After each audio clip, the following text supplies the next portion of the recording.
It's beer o'clock on Real Ale Craft Beer. Today we have a beer from America and it's from Green Cheek Beer Company. This is a can of their Always Wishes double dry hopped IPA.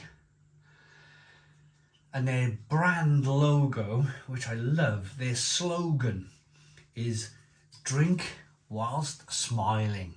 I love that. I think that's brilliant.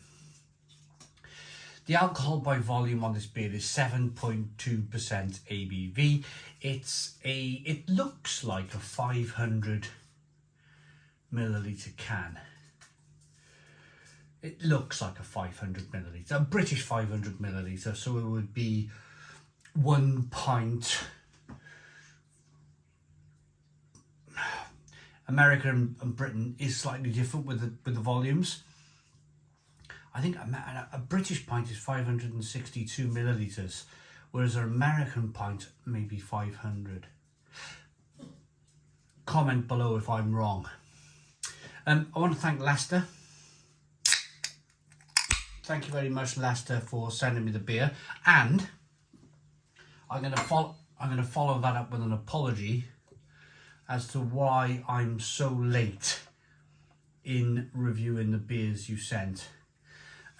First of all, I want to thank you for sending the beer. Really appreciate it. Lester used to live in the UK. Now he lives in America.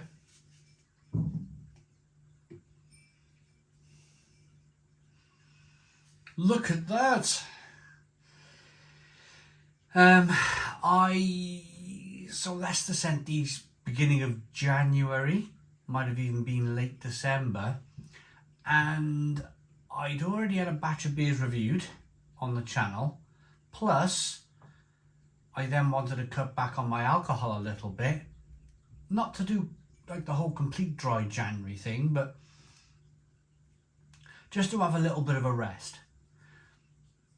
But we're in February now, and we're back on it. So I appreciate Leicester's patience when sending the beer. We still got some of the Brewdog beers to review, which is amazing. Well, all of them. Aroma. Oh. Wow. I've never quite seen a beer. It almost... It's pale, straw coloured, but it's so dank, it's almost white. It almost looks like a glass of crushed wheat in the glass there. Passion fruit, mango, grapefruit, orange peel. The aroma is out of this world. It's just... It's really punching from the glass. We'll read where they're from and whatever history's on the side of the can. We'll read all that in a moment, but I just want to get into this.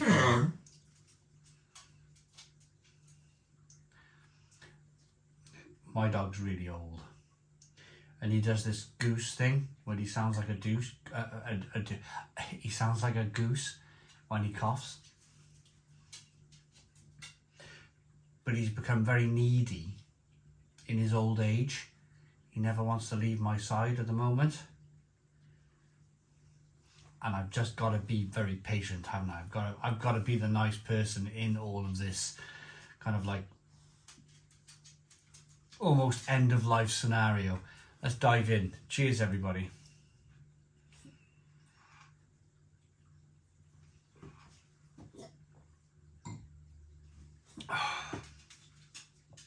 Oh, that made up for the goose noise in my beer review. Fantastic, absolutely fantastic. Beautiful,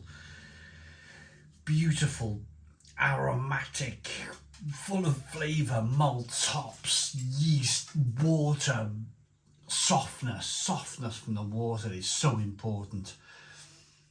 A little bit of carbonation pushes the beer on the inside of the mouth, releases more of that flavour.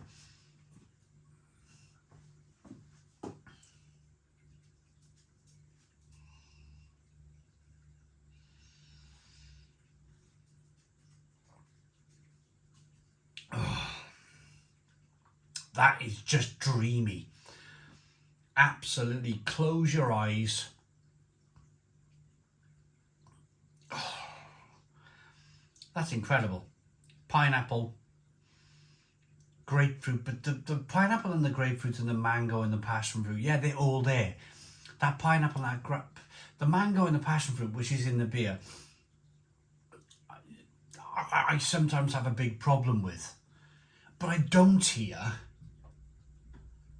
because it's not just passion fruit and mango. There's like lots of grapefruit and lots of orange peel too, and there's a little bit of bitterness, and it's like it's evolved. It's like the passion fruit and mango run-of-the-mill double dry hopped IPA, because let's face it, they're everywhere, and I find them really boring. The Americans, or certainly this brewery, have evolved it. They've evolved it to go, hey, why not passion fruit and mango and then grapefruit and orange peel? Let's splice those normally separate West Coast, East Coast flavours in the middle and try and infuse them together into a beer. Or those hops into a beer.